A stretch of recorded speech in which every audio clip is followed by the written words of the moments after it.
ఎవడు కొడితే దిమ్మ తిరిగి మైండ్ బ్లాక్ అవుద్దో వాడే నిఖిల్ గాడు అంటున్నారు బయట ఆడియన్స్. ఇక అసలు విషయానికి వస్తే ప్రస్తుతం బిగ్ బాస్ హౌస్ లో టికెట్ ఫినాలి రేస్ జరుగుతున్న సంగతి తెలిసిందే. ఇక ఇందులో భాగంగా ఇప్పటి వరకు నిఖిల్ గత 4 వారాల నుంచి పాపం ఎలాంటి గేమ్ ఆడకుండా ఉన్నాడనే చెప్పాలి. అది కూడా హౌస్ మేట్స్ నిర్ణయంతో. ఇక ఇందులో భాగంగా ఎప్పుడు నా ఛాన్స్ వస్తామా, ఎప్పుడు ఎరగదిద్దామని ఎంతగానో ఎదురు చూశాడు. ఇక తరుణం రానే వచ్చింది. ఇప్పటికే ప్రస్తుతం బిగ్ బాస్ హౌస్ లో 3 లెవెల్ టాస్కులు జరిగాయి. 2వ లెవెల్ టాస్కులు అయితే ఎరగదీసిన సంగతి తెలిసిందే. ఇక ప్రస్తుతం 3వ లెవెల్ టాస్క్ అయితే బిగ్ బాస్ పెట్టాడు. ఇక ఇందులో భాగంగా ఈ టాస్క్ ఏంటనుకుంటున్నారు? ఫజిల్ టాస్క్. ఈ టాస్క్ లో గౌతమ్, పృథ్వీ, ప్రేరణ అలాగే నిఖిల్ వీళ్ళ నలుగురు కూడా పార్టిసిపేట్ చేశారు 3వ లెవెల్ టాస్క్లో. ఇక గార్డెన్ ఏరియాలో కొన్ని ఫజిల్స్ ని ఏర్పాటు చేశారు.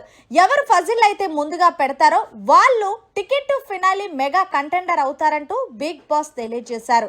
ఇక ఇందులో భాగంగా స్టార్ట్ బజర్ నుండి ఎండ్ బజర్ ముగిసే లోపుకు ఎవరైతే మొదటగా పెడతారని హౌస్ లో ఉన్న కంటెస్టెంట్స్ చాలా ఆతృతగా ఎదురు చూశారు. మళ్ళీ నిఖిల్ ఫిజికల్ టాస్క్లు తప్ప ఇంకేం ఆడరని కొన్ని విమర్శలు వచ్చాయి. కానీ ఈ రోజు నిఖిల్ కి మంచి బెస్ట్ ఎపిసోడ్ అనే చెప్పాలి.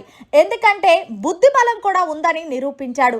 ఇక ఫజిల్ టాస్క్లు అయితే కేవలం 5 నిమిషాల్లో ఫజిల్ ను సెట్ చేసి ఎవరైతే నిఖిల్ ఫిజికల్ టాస్కులు తప్ప మిగిలిన టాస్క్లో పార్టిసిపేట్ చేయనన్నారో వాళ్ళకి నోరు మూయించాడనే చెప్పాలి. ఇక ముందుగా అయితే గనక నిఖిల్ పెట్టాడు, ఆ తర్వాత పృథ్వీ, ఆ తర్వాత గౌతమ్, చివరిగా ప్రేరణ.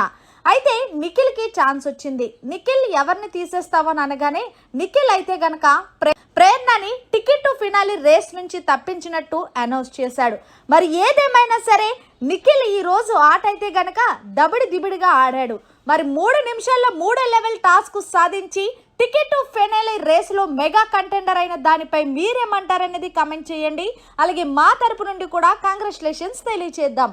మరి మొత్తానికి ప్రస్తుతానికి అయితే గనక అవినాష్, రోహిణి అలాగే నిఖిల్ వీళ్ళ ముగ్గురు కూడా ticket to finale mega contenders అయ్యారు. మరి ఇంకెవరు అవుతారనేది కూడా కమెంట్ సెక్షన్లో తెలియజేయండి. మరిన్ని లేటెస్ట్ లైవ్ అప్డేట్స్ కోసం చూస్తూనే ఉండండి మన ఛానల్.